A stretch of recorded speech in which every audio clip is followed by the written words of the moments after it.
just set up my props so I know how to speak about love well. I'm going to make sure I have some water because love always makes you a bit nervous and I'll definitely get a dry mouth at some point. I hope you can all hear me. It does feel a little bit like I'm in a mini coliseum, so I hope no lions come out at any point. And in the spirit of love, you will support me in my talk because I was asked to do this last week. And through some folly of my own, and maybe because the person asking me I've worked with for a long time and she was about to leave, I went, all right, I'll do that. So I found myself here talking about love. And what is it all about, really? And that was my kind of first question to Marguerite when she asked me, well, how big should, not Marguerite, the girl who was leaving, who I said, okay, I'll do it. It is such a broad subject. We all can relate to it, but how should I talk about it from a creative standpoint? So that got me thinking, and then I had a look at what was actually on the Creative Mornings website, and that just made me even more worried about it. Because, you know, whether it's love for another person, whether it's about watching the sunrise and loving something, you know, whether it's heartfelt, whether it's just a little bit of a flirtation, love is a really broad subject. So then I felt really calm about the fact that we had a pitch. I was going to a music festival over the weekend, and this was coming up really quickly. But then I kind of pondered for a minute and thought, actually, you know, what were the things that I thought about straight away when I thought of love? And the first one of them being love hearts. And I thought, oh, that's funny that I kind of immediately kind of go to images of things. I wonder where else your head will go with the words around love. And then, of course, there's the iconic expressions of love that we all know. And then you kind of go, well, actually, what is it all about, this word that can kind of embody so many different things? And just to read about the statue by Indiana and everything that people said about that at the time is already really kind of quite deep and meaningful. So again, even more nervous, goodness me, what am I going to say that's going to be profound? But then love is all around us. We can feel it in our fingers, we can feel it in our toes. As was beautifully said by Wet, Wet, Wet, and a lot of people here may be too young to even know how corny this is, and it's not in my record collection. But, you know, there's a lot of money been made around love over the years as well, because we all recognise it. There's something about it that connects with us. So we've got kind of objects, we've got art, we've got music, we've got film. You know, Richard Curtis has made an awful lot of money out of the subject of love, actually, and British humour and our associations with it. But, you know, really, how does that affect me? Where was my kind of point of view on all of these things? And I'm going to have to do a bit of hand-eye coordination here to make sure that here I'm in the same place. There's the love that you know when you're really young, and the kind of the cuteness of things, and the kind of the shortcut to something and connections. And then there's maybe that kind of romantic love that we kind of get fed the line of for a long time when we're younger as well, about Prince Charming's coming and sweeping us off our feet. And then there's just the kind of real iconic graphic associations with it as well, that you can really just love a place because of how people talk about it and the associations with it. You know, I found myself being in Amsterdam now after 12 years and thinking, how did that happen? At what point did I decide that I love this place so much I wanted to stay? And that really started me thinking a little bit more about the kind of the romance of love, the way things are depicted. My sister could read a Mills and Boon book in afternoon. I established the fact that they were all pretty much the same thing, so I would look at the cover, read the first bit, and then the end. And you didn't really need to have anything else in between. But it's a broad subject, and one of the other key images that sprung to my mind was this. Again, set from the 70s, I'm a child of the 70s. My mum used to have a little plaque of this on the wall. Love is being able to say you're sorry. I have a feeling now that probably my dad gave it to her for some reason. And this is a comic strip that ran for a really long time with these two little characters in it.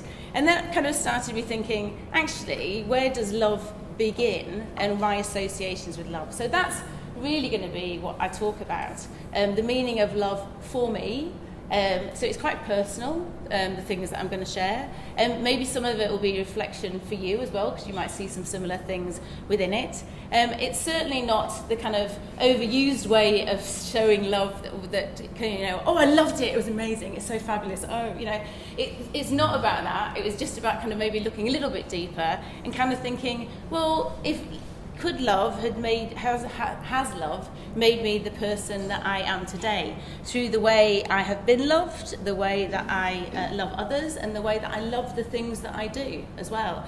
Has that kind of really made me be a creative person? But love, it's only 4 letters. Can it do all of those things? And again, going back to my sister who could read so quickly, she did the classics. She said to me once, oh, love isn't just one thing. The ancients used to have all these words for love, and each one made something else. And, Italians maybe recognise this, or kind of Greeks maybe recognise this, because they have other words for it. So looking into that, and what the ancients might possibly have said about the word love, there's a few ways that you can say it. Lots of variations. I'm only going to talk about 4 of them because I'm not a philosopher, I didn't study the classics, and I may get in way too deep and it'll be too difficult to answer questions later. But the ones that I am going to talk about are, if this will click on a little bit, are Storge, which is natural affection. Then there's Philia, which is brotherly love. There's Ludus, which is a bit of a playful affection or a flirtation. And then Eros, sexual passion and desire. I've left that one to the end. So, let's first of all talk about Storge, natural love. So, this is me and my mum. This is where it all starts with love, doesn't it? Somebody protecting and looking after you, and it being unconditional. And I think I've been really lucky in my life to have parents who have always supported and given me that unconditional love. That it's made it feel that I can do things, I can achieve things. I was rubbish at school, not an academic at all. I would paint and draw my way out of any lesson if I could. If I could make something, I'd rather do that. Quite challenging in math because they don't really want you to just do a picture of something. But to have parents who are supportive and able to guide you in the right way means that their love for you makes you feel really confident about your choices and the things that you want to do as well. So I know that I'm lucky to have had that. Not everybody gets it. And of course I didn't just have my mum, I had my dad too. And of course they had their natural love for each other. This is them back in the 50s. And even looking at this, that my dad was a Royal Marine and my mum was a nurse, and the type of love that I had from each of them. I love a plan, I have to be on time, I'm very structured, and I'm like, oh God, that's so my dad. And then, on the other side, I'm kind of like, is everything okay? You all right? Oh, have you had enough to eat? I'm kind of like this weird combination of both of those things.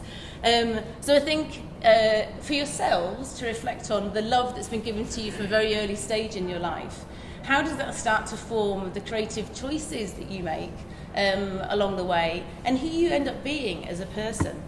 So Norman and Denise Parker created me and certainly helped me become the person that I am today. And 50 years on, they're still loving each other in exactly the same way, so that's very good to see. Now let's take us to the next type of love, Philia. This is my sister, my younger brother, and myself. I am a middle child. Anybody else middle children here?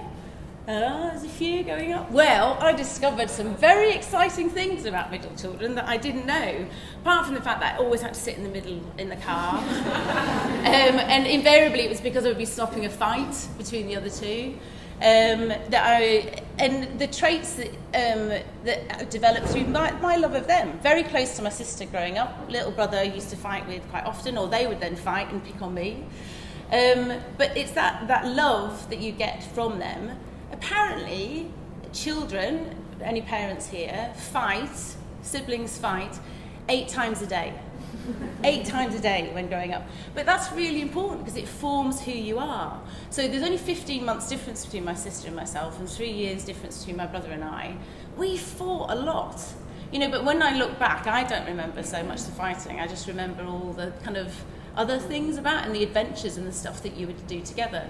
So Philia, that brotherly love, I think is a really interesting way of looking at how that's made me who I am. And for all the other middle children in here, take note of these points, because I think they're really quite cool. And I'm very happy to feel that I have these things because I was the middle child. We have a strong work ethic, apparently. Hardly surprising, because we have to be like, I'll be there, I'll do it, because you're the one in the middle and everybody else is ignoring. We are the natural peacekeepers. That's why you have to sit in the middle of the seat in the car to keep everybody else calmer. We are independent as well, because they're going to go off and play on their own, so I better go and try and find something for myself to do. So you're kind of self-motivated. You can kind of get out there and do your own thing. We are extremely creative. Now, again, I got this information off the internet, so I can't say how substantiated it is, but I have to say I felt that's why I've ended up doing the job I am. We are very creative. Again, because apparently you have to take a little bit of time for yourself and motivate yourself. So give any single child a blank piece of paper and apparently they'll create something wonderful. If something needs reinventing as well, apparently middle children are very good at doing that. I think I might have to dig into this further and see who have been the best middle children in the world ever. We are easygoing, relaxed, chilled. Case in point, I said I would do this. Oh, I've gone one too many forward. We are intelligent, thank you very much. That's also really nice to know. Maybe not in conventional ways always. And we know how to pick our battles as well. Well, again, being a middle child, there's a point when you are smaller than somebody and then eventually you're bigger than somebody else. So, you have different skills. So knowing the right moment to step in is also an important thing to be able to do. We are reliable. I hope you thought so, even though you only got the presentation this morning. It was always coming. We are resourceful. We can kind of find our way through things. And we are born negotiators, apparently. Again, that kind of just makes sense, doesn't it? Do you want to play with me? You don't? Oh, well, maybe if I bring him along, you will play with me, We know right from wrong as well. We have a really good sense of justice. Again, obviously, because we've seen all sides of it, and being the middle child. We know how to listen, because obviously we maybe have somebody older than us telling us what we should be doing. And we are competitors. Again, apparently if you have an older brother, you're even more competitive as a middle child. But yeah, naturally, you want to be able to succeed. You're not the cutest and the youngest, and you're not the oldest and the most knowledgeable. You're the one in the middle, trying to prove there's something about you that's great. So for me, go filial love. Never thought about I've just exited the presentation. But it's okay. I'm cool and collected and calm, and I'm resourceful and reliable. So I'll just wait till we get back to where we are. Yay! So go siblings. For every middle child here, I think you should kind of get in touch with your siblings and let them know they've made you the person you are today, and how happy you are to have been stuck in the middle for all of those years, because it's been such a positive thing. So that is all about filial love. So we've done the family, the thing that you kind of is the natural part of it. There's the filial love that you learn over time, and it's the kind of negotiation and the kind of growing up together. This, by the way, when we were kids, we moved to the States. So the previous picture, in my head, it was black and white in England, and we moved to America, and everything was colour, and there was Disney, and there was loads of channels on TV, and there was all these other... I actually thought we were on holiday for 2 years. I even thought school was a vacation. So that takes me into the next thing, which is Ludus, which is playful and flirtatious. So,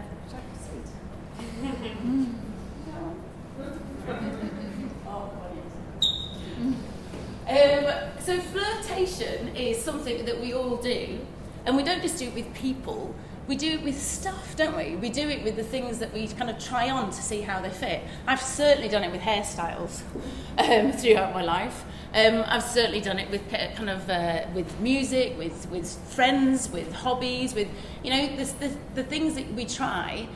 Do I like this? Is this something that I want to continue with? But for it to really turn into a love of something, you've got to have that commitment and really throw yourself into it. And when I kind of thought about this, I thought, where does that come from? Because I'll have a go at anything. I do kind of love to try and experience the new.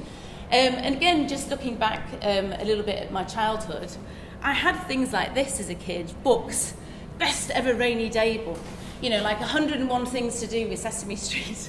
There were books that every single page was to do something new, to cook, to paint, to make, to fold, to do whatever it was, I'd have a go at. For the British people here, Blue Peter as well, anything that they showed, I'd be like, I need an empty washing up liquid bottle, I need some cardboard tubes, because I wanted to be able to try it and kind of see how it was. And I think as you get older, that moves from just doing little things kind of around what's immediately close to you and into bigger areas. So then it kind of moves into things like the love of music, and Smash Hits was our magazine. That every week, you could tear off the back cover and they always had bios of all the artists, and I only had a photograph of my bedroom at this age with everything all over the wall. It's kind of like that fascination with other people. And then even looking back now, how young they all look, yet you would kind of like really, be kind of so drawn into them, and you wait for everything to be on top of the pops or on the radio to have the kind of the chart countdown. Everything was kind of less immediate, and you really wanted it. Those Smash Hits were kind of, my sister and I would take turns buying it, but then we'd have a fight over who got to hang what picture on which side of the bedroom. But that's when you kind of see the expression of things like, go back to Princes and Prince Charming, Adam and the Ants. Such a different character. Like this type of, again, like music can be one thing and then suddenly be transformed by somebody.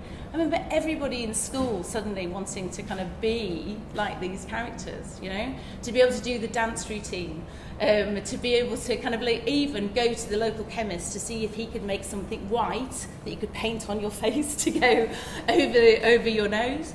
That kind of, that's a created thing, he's kind of been inspired by pirates and Indians and all kinds of, but I think the joy of that flirtation with these things is the thing that kind of then stays with you. You take all of those little bits of, and I think designers were often talked about as being a bit like magpies, collecting bits of things, or having minds like attics, that we gather and collect the things around us throughout our lives and the inspirations, because you never know when you're going to be able to draw upon them to put them all in together as a bigger thought or an idea or an expression.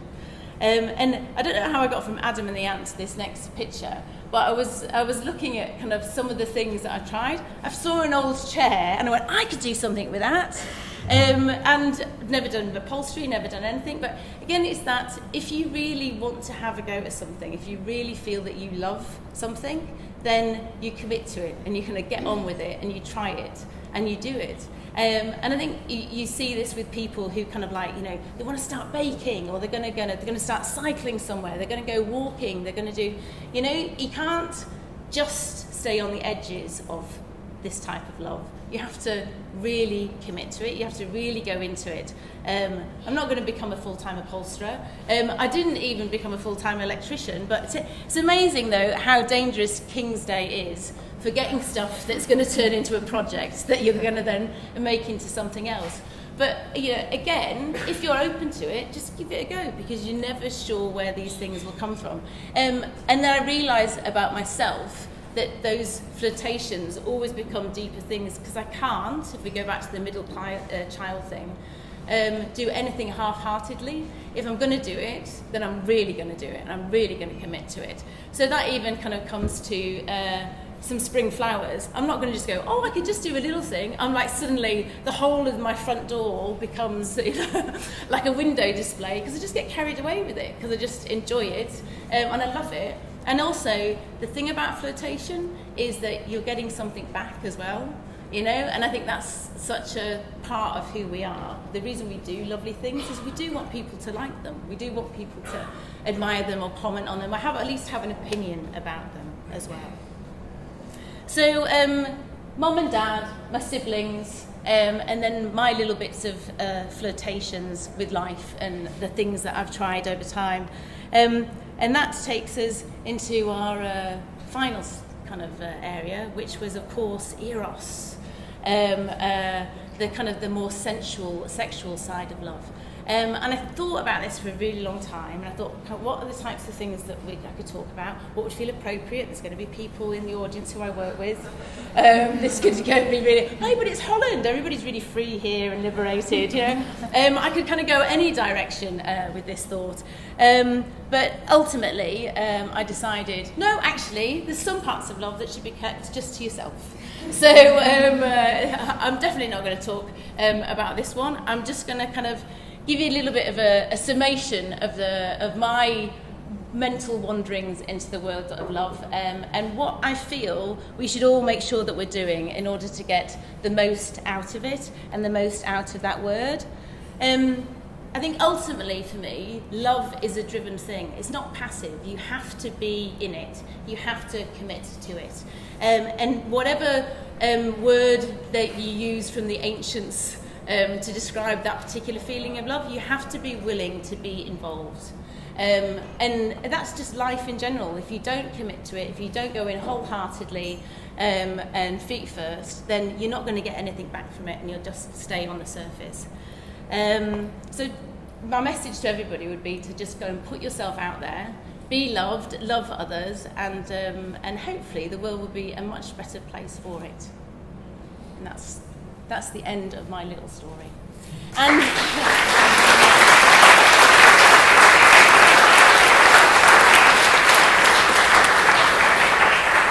And just not to exclude anybody, actually I've got lots of little love hearts. So please, so then you can all leave with an extra little bit of love in your pockets.